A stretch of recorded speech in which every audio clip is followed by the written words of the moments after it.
The world changes fast. Trends come and go. Technologies rise and become obsolete. What worked 10 years ago may not work today. But there is something that never changes. There are principles, invisible laws woven into the fabric of reality, that have governed human outcomes since the beginning of time. And they are still governing them right now. These are not opinions. They are not cultural preferences. They are not self-help trends. They are principles. And principles never fail. Today I want to walk you through the principles that have stood the test of time. The ones that, if you build your life on them, will not let you down. The first principle is this: you reap what you sow. Galatians 6:7 says, "Do not be deceived, God is not mocked. Whatever a man sows, that he will also reap." This is not just a spiritual statement. It is a description of how life works. Every action is a seed. Every seed produces a harvest, in time, in proportion, in kind.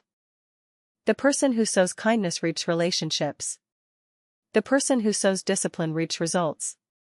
The person who sows integrity reaps trust. No exceptions. The dangerous version of this principle is also true. The person who sows dishonesty reaps consequences. The person who sows neglect reaps loss. The harvest always comes. And here's what most people miss about this principle: there is always a gap between sowing and reaping. The harvest does not come the same day you plant. It comes in season. This means that right now, you are either living in the harvest of past seeds, or planting seeds for a future harvest. Both are true at the same time. The second principle: integrity always wins in the long run. Proverbs 11:3 says, "The integrity of the upright guides them, but the crookedness of the treacherous destroys them." We live in a world that celebrates shortcuts, manipulation, spin, half-truths. And sometimes, in the short term, these seem to work. But the long run tells a different story. History is full of people who built empires on deception, and watched them collapse. And full of people who built slowly on integrity, and created something that lasted generations. Integrity is not just moral, it is strategic. The person known for their word, for their consistency, for their honesty, becomes the person everyone wants to do business with, work for, and trust. And here is the deeper truth about integrity: it does not just govern your relationships with others. It governs your relationship with yourself. When you live with integrity, you live with peace. The third principle: what you focus on expands. Wherever your attention goes, energy flows, and results follow. This is not mysticism. It is the architecture of human attention. Philippians 4:8 says, "Whatever is true, whatever is noble, whatever is right, whatever is pure, think about such things." The instruction is not passive. It is a command to direct attention. The person who focuses on problems will find more problems. The person who focuses on solutions will find more solutions. Same reality. Completely different outcomes. This is why gratitude is not just a spiritual practice. It is a cognitive strategy. When you focus on what you have, you activate creativity, resilience, and possibility. The fourth principle: humility precedes elevation. Proverbs 15:33 says, "Humility comes before honor." This pattern appears so consistently in Scripture that it cannot be coincidence. Moses was the most humble man on earth, and he led the greatest exodus in history. David tended sheep before he wore a crown. Joseph served as a slave before he governed a nation. Jesus himself, God in human form, washed the feet of his disciples. Not as an aberration. As a lesson. The greatest among you shall be your servant. Humility is not weakness. It is accurate self-assessment. It is the willingness to learn, to be corrected, to grow. And that posture is what makes a person promotable, by God and by people. The fifth principle: consistency beats intensity every time. 1 hour a day, every day, for 10 years will outperform 10 hours a day for a few months, every single time. We are drawn to intense moments. the retreat, the conference, the breakthrough experience. These things are real and valuable. But they are not what builds a life. What builds a life is the quiet faithfulness of everyday choices. The morning you get up when you do not feel like it. The discipline you maintain when no one is watching. The promise you keep when it costs you. Luke 16:10 says, "Whoever is faithful in very little is also faithful in much." The principle is not about the size of the task. It is about the quality of the faithfulness. The sixth principle, you become who you surround yourself with. 1 Corinthians 15:33 says, "Bad company corrupts good character." This is one of the most underestimated laws in human development. Your environment shapes you more than your intentions. You can intend to be disciplined, but if everyone around you is undisciplined, the environment will win most of the time. This is why the wisest investment you can make is in your relationships.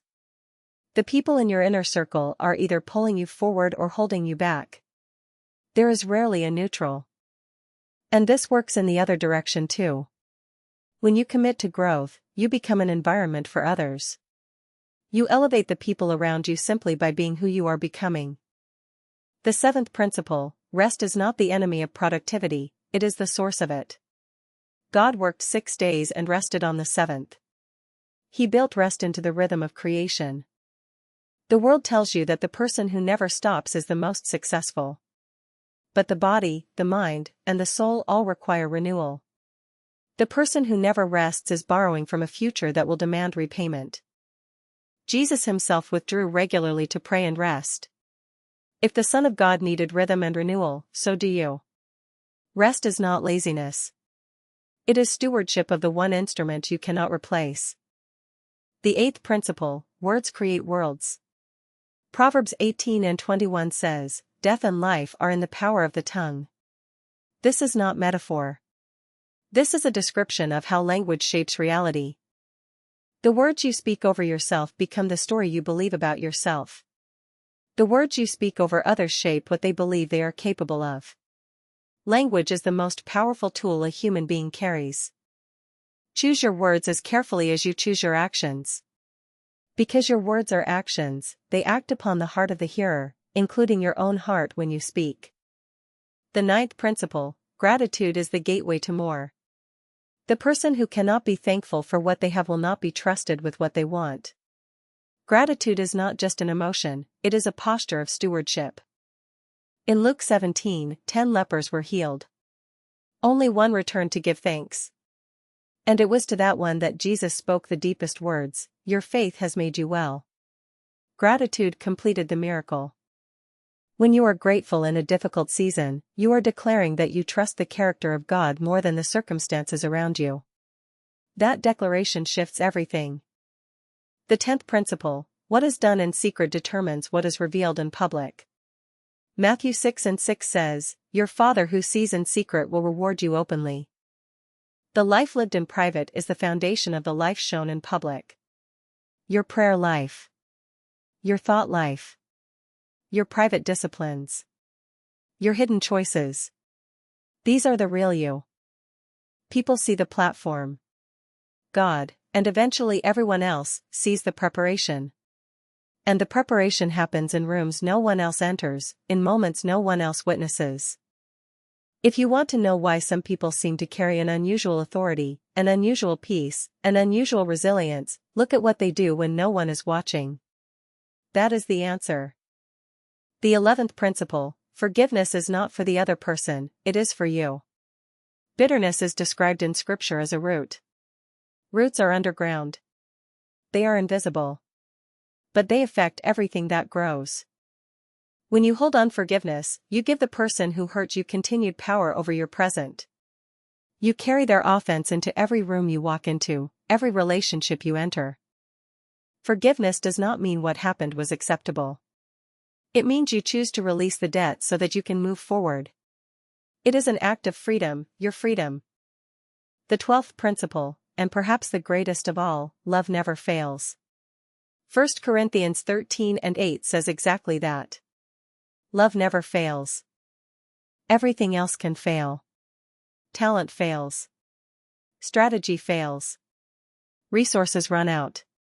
Networks disappear. But love, genuine, sacrificial, others-centered love, has never failed and will never fail. Because love is not just an emotion or a strategy. Love is the nature of God Himself. And anything that flows from His nature is indestructible. The person who learns to lead with love, in business, in family, in friendship, in adversity, becomes a person the world cannot break. Because they are operating from an unbreakable source. Now I want to ask you something direct. Of these 12 principles, sowing and reaping, integrity, focus, humility, consistency, environment, rest, words, gratitude, private faithfulness, forgiveness, and love, which one are you neglecting most? Not which one sounds most inspiring. Which one is actually missing from how you live? Because that gap, between knowing and doing, is where most people lose. Knowledge of principles without application is just information. And information without application does not change a life. It only changes a conversation.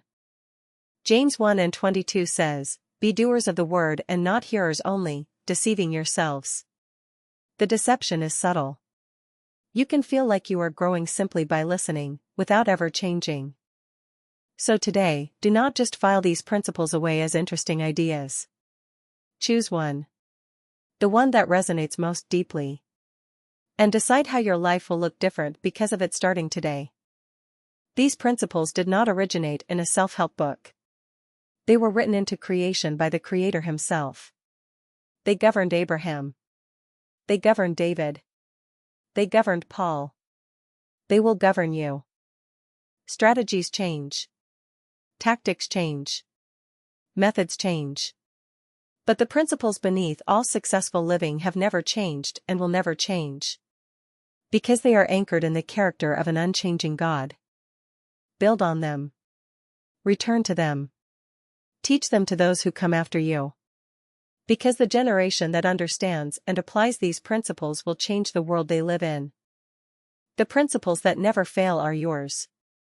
They have always been yours. The only question is whether you will use them. May God give you the wisdom to understand them, the courage to apply them, and the patience to watch them work, in your life, in your family, and in everything you touch.